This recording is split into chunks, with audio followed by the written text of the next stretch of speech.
Si Hamad Fati ay isang kilalang basketball player mula sa bansang Egypt.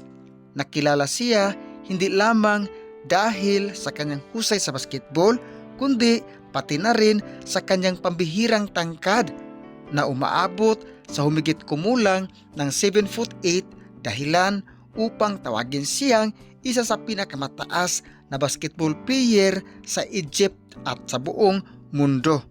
Bata pa lamang si Hamad ay kapansin-pansin na ang kanyang taas, kaya maraming tao ang naniwalang may malaking potensyal siya sa sports dahil sa kanyang height at haba ng kamay na naging dahilan na malaking bintahe niya ang pagdepensa sa ilalim ng ring, pagkuha ng rebounds at pagbablock ng mga tira ng kalaban, mga idol. Sa kanyang paglalaro, kadalasan ginagamit si Hamad bilang center, isang posisyon sa basketball na nangangailangan ng lakas, taas at presensya sa paint area. Bilang center, mahalaga ang kanyang papel sa pagprotekta sa ring at pagbibigay ng second chance points para sa kanyang kupunan.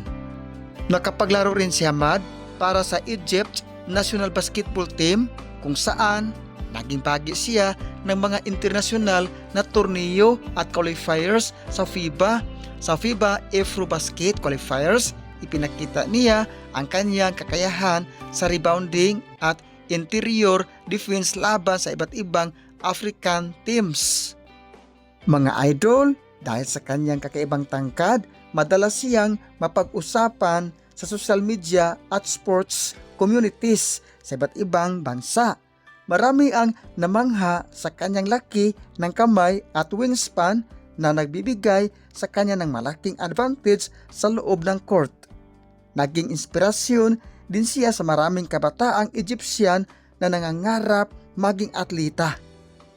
Hanggang ngayon mga idol, nanatiling isa si Hamad Fati sa mga pinakakilalang higanting atleta ng Egypt sa pamamagitan ng kanyang dedikasyon at pagsisikap. Napatunayan niya ang pambihirang pisikal ng katangian ay mas nagiging mahalaga kapag sinamahan ng tiyaga, disiplina at pagmamahal sa laro ng basketball.